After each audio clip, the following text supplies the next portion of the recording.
Hello everyone, this is Jess from the Kintai family and we are the Unintentional Tour Guides. Today we are taking you on our most recent trip, which was a Royal Caribbean cruise aboard the Independence of the Seas.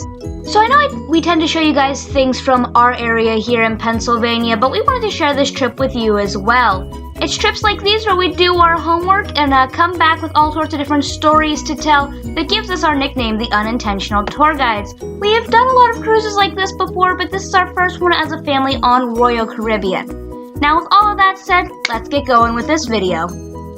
We are starting off this trip by showing you our rooms. Now this image here is a cabin that is an interior room with a view into the center of the ship.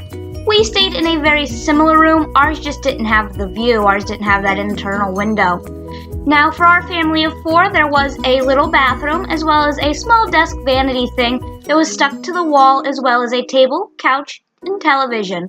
The bed arrangement was one large bed that our parents slept on and 2 bunk beds that pulled out of the ceiling that Ian and I slept on as well. That did give us plenty of room for all 4 of us. Here we are at the Royal Promenade. This is the central strip through the middle of the boat. There's a lot of little shops in here as well as different eateries. It really does give you a city street type feel because I just mentioned there are rooms with views into the promenade, so there's a lot of windows and things to make it feel like apartments. Now like I said, there are a lot of shops. This is where your generic gift shops will be at, as well as several pay eateries, but there are 2 free places that are included with your general dining. Those 2 places are the Cafe Promenade and Sorrento's Pizza, both of which are great places to stop and grab a quick bite to eat, or you can simply walk through and get a drink on your way through the ship. Here we are, this is the pool deck. There are 2 main swimming pools and several hot tubs on this deck as well.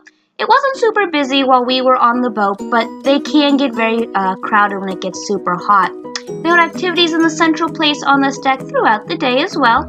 The pool itself, as you can see here in the pictures, has 2 different depths. There's a shallow outer area where you can just sit along at the pool and just get your feet wet, or it does get deeper in the middle to give a more traditional swimming pool feel. There's also an adult pool deck and a child splash zone. However, we did not end up going to either one of those, but they are both places, if that's something you're interested in, are available to you. So this was a new thing for us here at Royal Caribbean. You actually have to check out pool towels. You can't use the towels from your room, and they don't just have towels sitting around. You actually have to check out these blue pool towels using your room card. And then whenever you return them, they clear that off your card. They just need to know where their towels are at. That's why you have to check them out.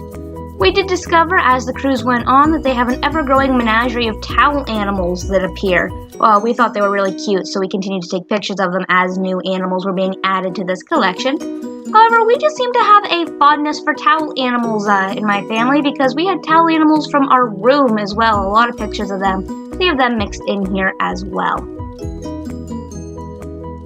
The next thing we're going to take a look at are the dining rooms. There's one central dining room with 3 different floors on the Independence of the Seas, and they all were named after different Shakespearean plays.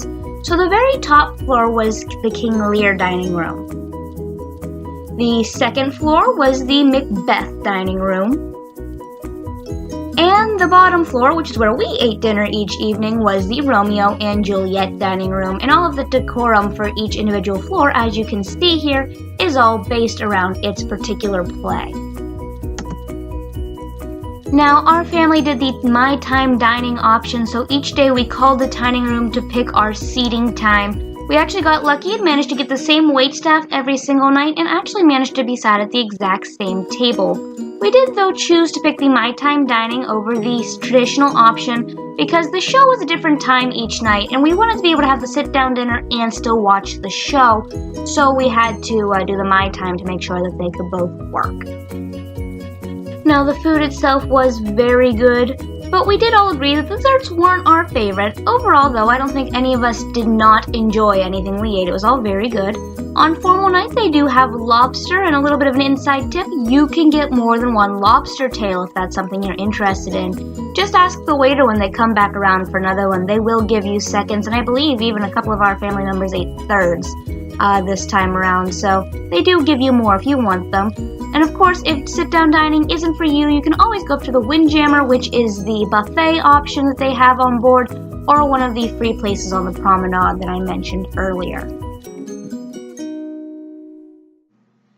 pictures that you are seeing right now are of the Labyrinth nightclub. Each night they had a DJ play in here and it was a dance party sort of vibe. That's not typically our scene, so we do not attend any of those functions in this particular lounge. However, this lounge is a 2-story kind of medieval gothic art type lounge, and if you're not going in there for any of the events, I do recommend you just go in there and check it out because it is a pretty cool one to just see the inside of. This lounge here, this is the Pyramid Lounge, and we as a family, at least I, spent a lot of time in here. They have some of the evening game shows in here. They also offer a live band that plays in there several evenings as well. They also have different things in there during the day, like bingo, scavenger hunts. They do trivia in there, as well as some dance classes, which is what I was in there for. I took 2 different classes while I was in there. They offered a beginner Lindy Hop class, which was a ton of fun. And they also had Latin ballroom dancers who were traveling on board, and they taught a beginner salsa class that Mom and I took, which was a lot of fun. They also, in this lounge, the day after the Broadway production that we saw, had a Q&A with the cast of that Broadway production, which was a really cool opportunity that we got to go and participate in. Yes, this is formal night. As you can see, that's Ian and I dolled up there for the evening. This is definitely a tie and gown event. As you can tell from what Ian and I are wearing, you do not need to break out your prom clothes for this, but you do need to wear formal attire for formal night.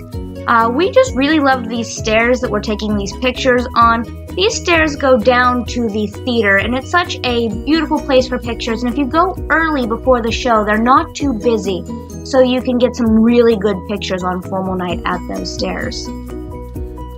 I mentioned earlier that they did a scavenger hunt on this boat as well. Mom and I participated in one of these scavenger hunts that they did, and it was a boat-wide search. We had so much time to take our picture with as many of the items on the list as possible. Thus, the numerous photos in this video of me standing beside something in the exact same shirt. I would recommend doing this if you get a chance. It's fun to really kind of run around the ship and get to see all of these little unique things that are hidden in plain sight on the boat. This is the Alhambra Theater where all of the big shows were held. They also offered some movies in here in the later evenings, but this is where most of the big shows were. The very first night we were on board, there was a welcome show. The following evening, there was a performance called Invitation to Dance that had a lot of Latin music and Latin ballroom dancing in it as well. Then there was a Las Vegas performer, Greg London, who put on a hysterical yet amazing concert that we got to see. Then we got to see the Broadway production of Grease. That's the Broadway show that travels on the Independence of the Seas right now. And the last night was their farewell show. They had a pair of acrobats that were absolutely incredible that were on board. And at the end of that show, they had a lot of the crew come out and say goodbye after the show as well, which was sweet. This is Studio B, the ice rink. They offer an ice skating show a few times on the cruise. And there's also times where they allow people to go in there and skate as well, just for fun. The show that we got to see was called Freeze Frame. It was an excellent show with music from every era. They also held some popular game shows in there. They covered up the ice and they had game shows like the Battle of the Sexes and the ever-infamous Quest game in there.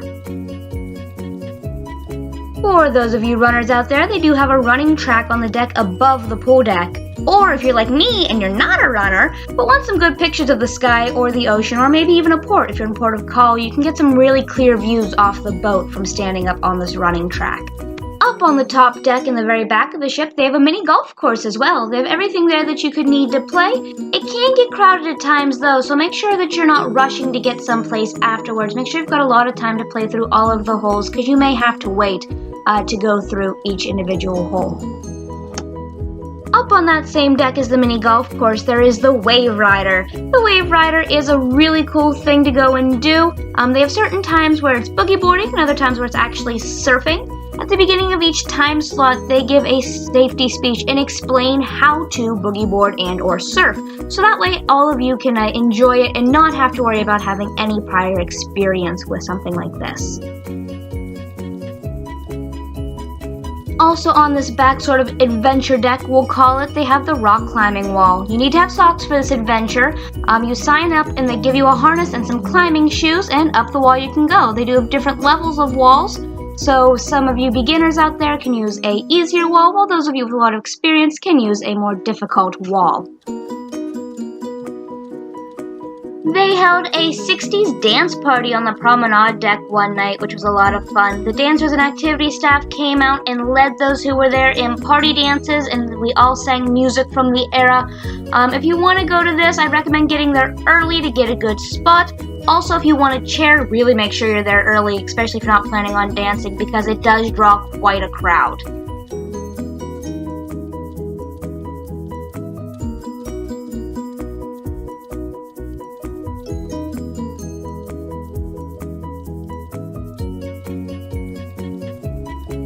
We are now moving into our ports of call. Here you can see we are in beautiful Costa Maya.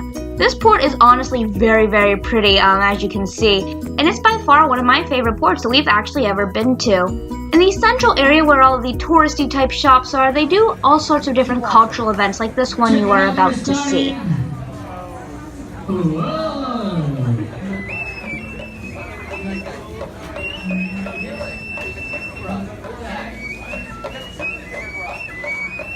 As you can see, they only have a rope around the waist. Como pueden ver, solo tienen una cuerda alrededor de su cintura.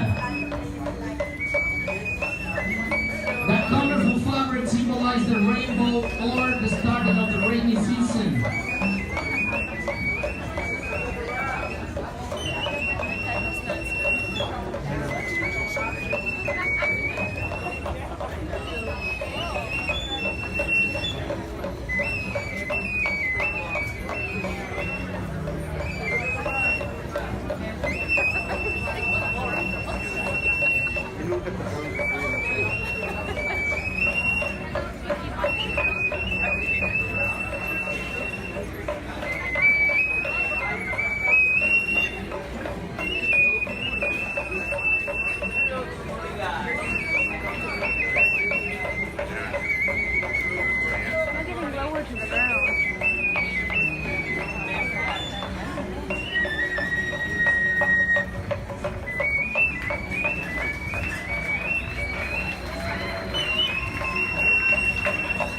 Okay, guys, we will let you girls up.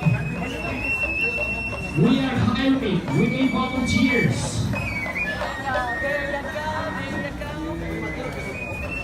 In case you want to get a job in the Caribbean, let us know.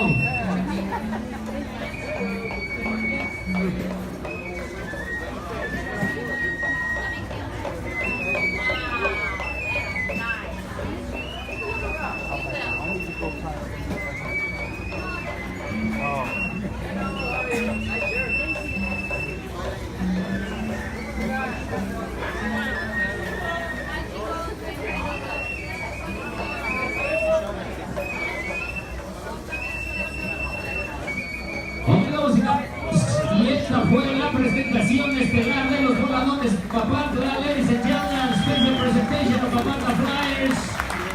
Thank you very much to everybody. Gracias a todo el mundo. There is this bird encounter here at this port as well. You can see that there are flamingos at the first stop, but from there you walk up and over the port on suspended bridges to different bird encounters. You can see that there are raised houses in the background of some of our pictures and bridges that are crossing through the air. Those are all part of this bird encounter that they have. They also have a dolphin encounter, which you do have to pay for as an excursion, or for free you can walk up to the encounter and watch the dolphins just play around and get trained as well. They also have a free saltwater pool in this port. You can just come off your boat in the swimsuit and swim there. They do have inner tubes that are just floating around in the pool, and you can see Ian and I here enjoying that water. They also have a swim-up bar and a swim-up restaurant where you can swim right up to the bar, and they have seats inside of the water that you can enjoy the same amenities in the restaurant but sitting in the swimming pool. Now, when we were at this port, we stopped at this little bakery that smelled so good from the street. We knew we just had to walk inside. And we did buy some stuff there. We got the stuff that they called Mexican bread. It was a sweet bread. It was pretty good. And they also had churros that we got. And both were very, very delicious. Moving to our next port of call, we went to Cozumel, Mexico. Unfortunately, the day we were there, the water was red flagged, so all water excursions and beaches were off limits. We were refunded, by the way, for that cancellation of our excursion. However, that didn't stop us from enjoying our day on land. They have many touristy shops as well as car and scooter rentals to go and check out the island. And if you walk back past a lot of these more touristy areas, there is more of the traditional Cozumel that you can see. There's just little shops lining the sidewalk. It's pretty cool to just go back there and check it out. We chose not to do any other sort of excursions. Instead, we went to Jimmy Buffett's Margaritaville and eat lunch. This is a rather fun, interactive restaurant. If you've ever been to one of his restaurants before, this one is even more interactive. The waitstaff will seriously just break out into random song and dance and invite you to join in. They also walk around with stuff for photo booths, goofy odds and ends that you can take pictures with, and all sorts of gags and jokes that they play on people throughout the restaurant.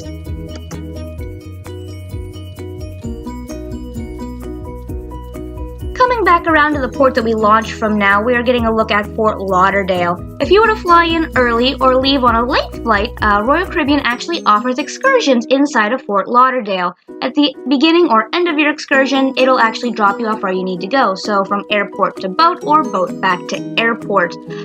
We didn't do any of those. We did, however, fly in a day early and spent it at the boardwalk at Hollywood, Florida. There's a nice boardwalk with a beautiful beach that you can go and visit. The water was a little chilly the day that we were there, but it didn't stop Ian and I from dipping our toes in anyway. After the trip, we just had the afternoon flight home, so we didn't get a chance to do anything, but we'd definitely like to go and try an excursion to see more of Fort Lauderdale if we would ever go back down. And that's it for this trip, folks. Remember, if you liked our video, give it a big thumbs up and click that subscribe button below to see more of our adventures. And until next time, thanks guys.